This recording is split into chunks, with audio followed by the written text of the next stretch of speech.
David Ozora, Jonathan Latumahina kemarin di Pengadilan Negeri Jakarta Selatan dalam kasus penganiayaan berat berencana dengan dua terdakwa Mario Dandi dan juga Shane Lucas. Masih ada Pak Happy Siombing, pengacara dari Shane Lucas, juga Prof. Hipnu Nugroho, pakar hukum pidana. Prof, tadi sebelum jeda kan ada keberatan kalau melihat bahwa kalau bisa Shane Lucas dan juga Mario ini tidak disidang secara bersamaan. Saya sih melihatnya dari sisi mungkin ada kekhawatiran Shane Lucas tidak bisa bicara sebenar-benarnya ketika berhadapan. Persis kayak anak buah Ferdy Sambo ketika harus berhadapan dengan Ferdy Sambo pada waktu itu kan, Prof. Hipnu. Apakah ini akan jadi pertimbangan dari pengadilan agar ini menjadi terang benderang, atau tetap akan berjalan seperti yang tampaknya ini akan menjadi satu pengadilan saja untuk lebih singkat, lebih murah dan lain-lain? Menurut Anda, Prof. Hipnu? Begini Mas, jadi dalam suatu perkara, saya sepakat Pak Siombing, dalam hal pasal 55 penyertaan, ya, ada pelaku, ada yang turut serta, itu idealnya adalah di-split, dipisah. Karena apa? Setelah saya lihat kemarin, tampaknya Shane itu ada pertimbangan relasi finansial, relasi ya senior junior kan gitulah, sehingga yang menjadikan ketika digabung, divoking, itu menjadikan tidak bisa bermakna apa-apa. Padahal dalam konteks mencari kebenaran material, LP yang sudah dipisah itu betul, sehingga sidangnya harusnya split. Inilah yang saya kira akan menjadikan saling menjadi terdakwa, saling menjadi saksi. Dengan demikian bukti-bukti sebagai pelaku utama dan klien Pak Epi sebagai orang yang turut serta akan terlihat kapasitas turut sertanya seperti apa. Ikut-ikutan, apakah ada tekanan? Nah itu loh. Kalau memang ikut-ikutan ya 11-12 lah ya. Tapi kalau ada tekanan, ini sangat memberikan angin segar bagi Pak Siombing bahwa saya itu memang sebetulnya orang yang tidak hanya sebagai teman biasa, tapi ikut-ikutan menjadikan suatu permasalahan ini. Ini yang saya kira jelas memang harusnya di-split, dipisah ya. Memang walaupun asasnya cepat digabung ya bolehlah asas itu, tapi dalam konteks hukum pidana kebenaran material itu suatu yang utama. Jadi tidak ada suatu masalah ketika digabungkan itu juga baik, tapi tidak digabung akan menjadi lebih baik, Mas Bayu, dalam konteks mencari kebenaran material. Karena kapasitas yang berbeda tadi. Iya, Bang Happy, sampai sejauh mana harapan bahwa ini bisa di-split? Masih terbuka kemungkinan itu yang diajukan ke majelis hakim? Kami besok akan ini menjadi rahasia kami ini, Mas. Oh, oke. Ya, jadi belum bisa diungkap ya. Oke. Iya, kemarin kami sudah terima kasih kepada majelis hakim yang mengabulkan untuk pemisahan ruangan. Dengan sel sudah dikabulkan. Jadi kami akan berupaya besok kembali kami secara lisan. Sebenarnya kan kalau sudah persidangan seperti ini, lisan maupun dengan tulisan kan sebenarnya itu sudah ada dasar ya. Kami sudah mengajukan secara lisan. Kami tim sudah memikirkan untuk tetap minta supaya ini dipisah. Karena itu tadi. Jadi jangan ada seolah-olah penggiringan kepada Shane. Saya juga menganut ya kita keadilan lah. Keadilan untuk David, keadilan juga untuk pelaku, keadilan juga untuk Shane yang disangkakan itu. Tapi yang jelas dia disangkakan itu di LP-nya itu ya 76C dan di subsidiarnya 351. Terus dia bergabung dengan Mario gitu. Dan juga dakwaannya sama. Itu kan nggak fair. Ya nggak equal gitu loh ya untuk Shane. Maka itu kami minta untuk dipisah. Ya, jadi besok kami akan ada hal-hal yang ini kami akan sampaikan ya Mas Bayu. Jadi saya nggak kemukakan di kesempatan ini. Dimengerti. Kami bicara. Ya. Tapi itu yang kemudian ini memang jadi terungkap. Jadi kan apa yang menjadi alat bukti 184 itu keterangan saksi itu adalah apa yang dinyatakan di pengadilan. Jadi keterangan-keterangan dari BAP oleh Ibu Natali kemarin dan Pak Rudi itu jadi banyak yang Jadi dia di BAP mengatakan A, tapi setelah di persidangan bukan seperti itu. Pertama soal dia kabur, ada upaya untuk kabur membawa mobil. Dalam BAP-nya Ibu Natali itu mengatakan bahwa itu Sen itu setelah kejadian, setelah Satpam datang itu ada berusaha kabur membawa mobil Rubicon itu. Dalam persidangan itu Ibu Natali nggak ada mengatakan itu dalam kabur, cuma memang ada dia pergi. Dia pergi membawa mobil itu. Itu juga ada alasan. Sen kemarin sudah mengatakan mengapa dia itu pergi itu karena disuruh oleh Satpam di situ. Ya. Begitu. Oke. Jadi ya itu Mas Bayu. Gitu. Ya. Dan terakhir kami juga kemarin juga itu kembali saya katakan kan 185 itu apa yang saksi itu kan apa yang menjadi pertimbangan nanti fakta-fakta hukum adalah apa yang disampaikan oleh saksi di persidangan. Jadi banyak kemarin juga orang tua kemarin kita juga kan keberatan dalam persidangan bahwa si Jonathan orang tuanya David itu kami lihat itu menyimpulkan. Jadi ada banyak yang dia menyimpulkan maka saya kemarin itu keberatan. Oke, kemukakan aja faktanya sebenarnya, jangan menyimpulkan bahwa si Sen itu juga ikut sebagai para pelaku. Kemarin langsung dia bilang para pelakunya itu. Dan ikut merancang. Jadi itu yang tidak bisa disimpulkan oleh saksi. Dia hanya saksi. Ungkapkan aja apa fakta-faktanya di persidangan. Apakah sama dengan BAP atau tidak sama, yang dipakai, yang dipergunakan nanti dalam unsur pembuktian itu adalah apa yang dinyatakan saksi dan juga terdakwa nanti dalam persidangan. Begitu Mas Bayu. Kita menantikan nanti Shane Lucas didampingi Pak Happy dan tim untuk mengungkapkan dipisah atau tidak dipisah. Saya pikir Shane akan menyampaikan yang sebenar-benarnya mengenai peristiwa ini untuk kita semua dan terutama juga untuk Shane agar diketahui persis apa perannya sehingga kemudian ini akan sangat berpengaruh kepada keputusan majelis hakim nanti. Saya percaya itu Pak Happy. Prof. Hipnu, kemarin juga ada kesaksian dari Rudy dan juga Natalia yang pasca beberapa saat peristiwa penganiayaan berada di lokasi begitu, terutama Ibu Natalia. Faktor-faktor yang diangkat adalah apakah menolong, mengangkat beserta Satpam dari perumahan tersebut. Apa yang Prof. Hipnu lihat pengungkapan ini ditanyakan oleh majelis hakim dan jaksa penuntut umum? Apakah ini akan berpengaruh terhadap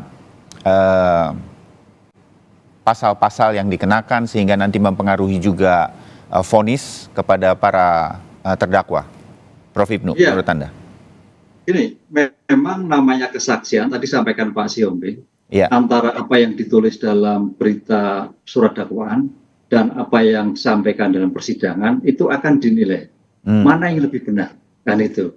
Sekarang pertanyaannya, mana yang lebih benar itu apa? Suatu saksi, suatu bukti mempunyai nilai apabila terkait dengan bukti yang lain. Suatu bukti mempunyai nilai apabila berkaitan dengan bukti-bukti yang lain. Oleh karena itu, tadi ditanyakan apa yang tertulis dalam surat dakwaan, apa yang disampaikan oleh para terdakwa. Itu nilainya ada di sana nanti, nilai terkaitan bukti. Karena dalam suatu pembuktian, bukti tidak bisa berdiri sendiri.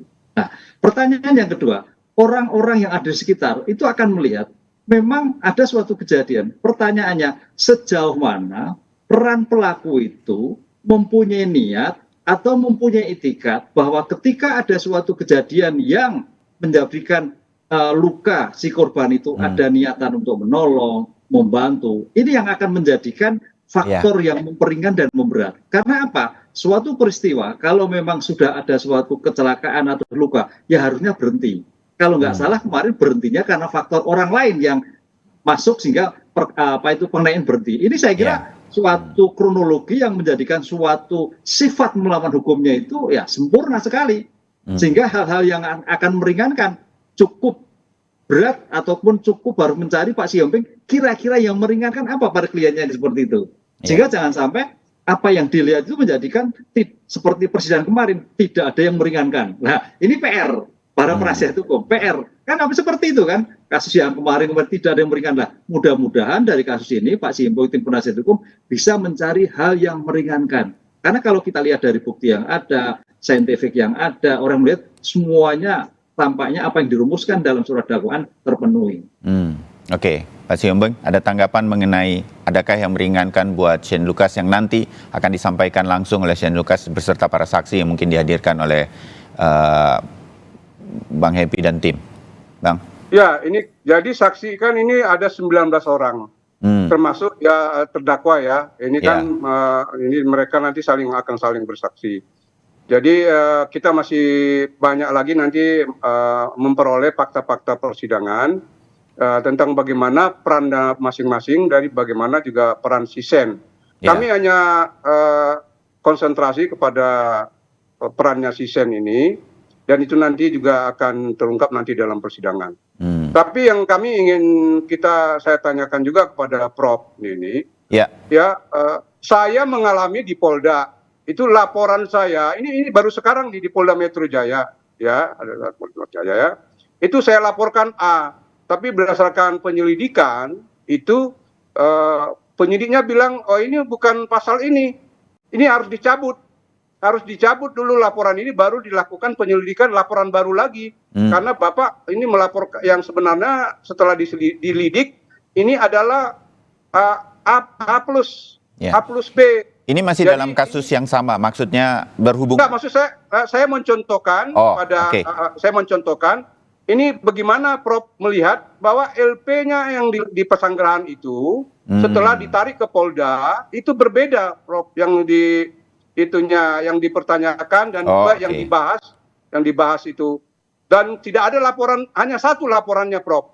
Jadi kami sedangkan saya mengalami itu di Polda, itu ada laporan saya itu harus cabut karena ini nggak sesuai dengan setelah dilidik, ini adalah pasalnya ini.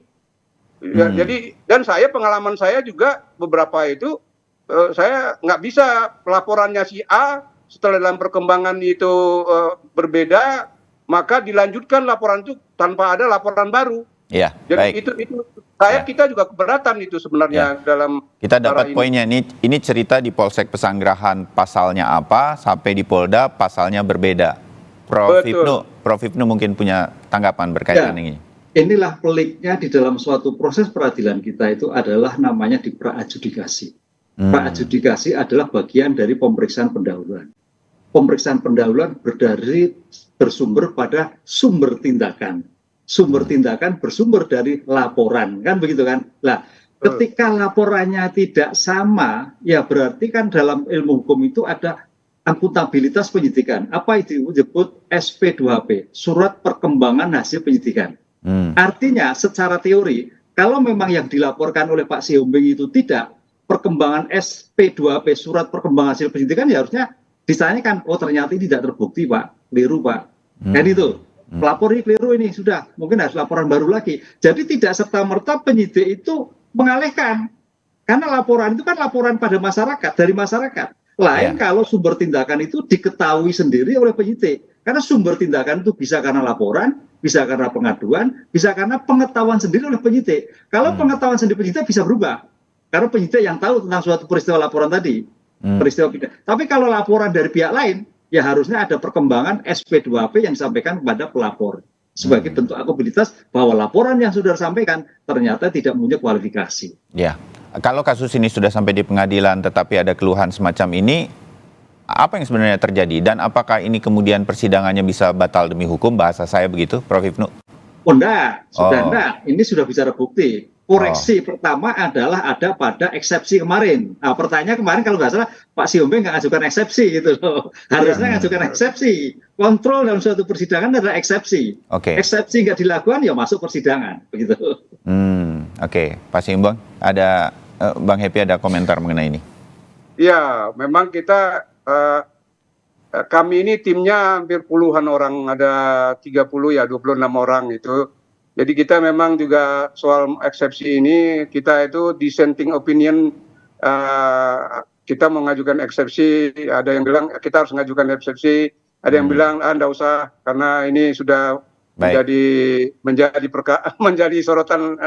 Jadi kita memikirkan itu supaya jadi memang dalam perkembangannya ya, seperti ini memang nanti kami dalam pledoi aja akan kami sampaikan. Akan kami sampaikan dalam persidangan nanti dalam pledoi itu yang menjadi upaya kami, itulah menjadi wewenang atau tugas daripada penasihat hukum untuk agar klien kami itu ya tetap namanya penasihat hukum ya, kami itu adalah pembela supaya dia bebas, supaya dia lepas demi hukum, dan ya terakhir itu exeque bono ya mungkin seringan-ringannya ya seadil-adilnya lah majelis hakim memutuskan perkara ini sesuai dengan perannya yang terbukti dalam persidangan. Kembali lagi, jadi sesuai dengan apa yang terungkap di persidangan itu loh. Seperti yang 184 saya berharap dan 185. Prinsip keadilan sangat berlaku juga, terutama untuk Shane Lucas, di mana Pak Happy Siombing dan tim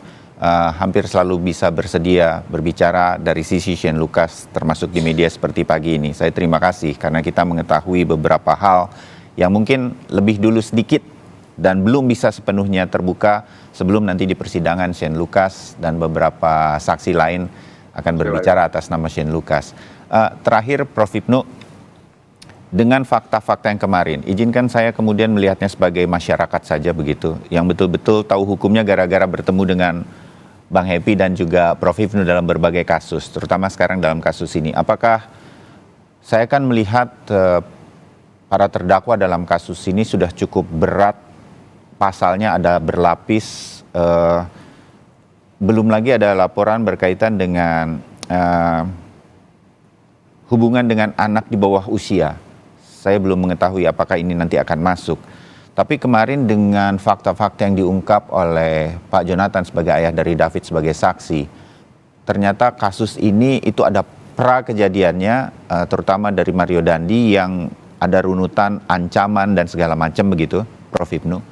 Apakah ini akan menjadi bahan pertimbangan dan ada kemungkinan bahwa pasalnya bertambah, atau secara umum ini sebetulnya sudah termaktub semua di dalam pasal-pasal yang disangkakan di awal persidangan kemarin, Prof. Ibnu? Oke, dalam teori hukum bahwa hakim tidak bisa lepas dari surat dakwaan yang dilakukan oleh penuntut umum. Oleh karena itu tentang kejadian pra dan pasca suatu peristiwa ini hanya dilihat adalah yang memberatkan dan meringankan. Dengan demikian pasti kalau melihat seperti itu ya hukumnya, apalagi ancamannya adalah kekerasan berat. Satu. Kedua, korban juga sudah menjadikan luka berat dan masa depannya agak sedikit terganggu. Saya kira sudah agak sulit untuk dikatakan suatu yang bersifat meringankan atau lepas. Sulit sekali ini. Sulit sekali. Sehingga hakim akan paling tidak memaksimalkan pidana yang diancamkan dalam dakwaan yang bersangkutan. Oke, baik. Terima kasih Prof. Ibnu, terima kasih juga untuk Bang Happy Siombing. Kita menantikan nanti upaya Shane untuk menjelaskan posisinya dalam peristiwa ini. Semoga keadilan sangat terlihat. Kita mengawal semua, mendengarkan semua, walaupun keputusan tetap ada pada majelis hakim. Bang Happy Siombing, terima kasih. Prof. Ibnu, terima kasih. Terima kasih Mas Bayu. Terima kasih. Selamat pagi, salam sehat. Terima kasih Prof. Terima kasih Prof. Dan saudara, itu perbincangan kami di balik fakta-fakta yang terungkap dalam sidang terhadap Mario Dandi dan Shane Lucas untuk kasus penganiayaan berat berencana yang kemarin fakta-faktanya sudah disampaikan. Kami bahas sebagian pada pagi hari ini. Kami masih akan kembali dengan informasi lainnya.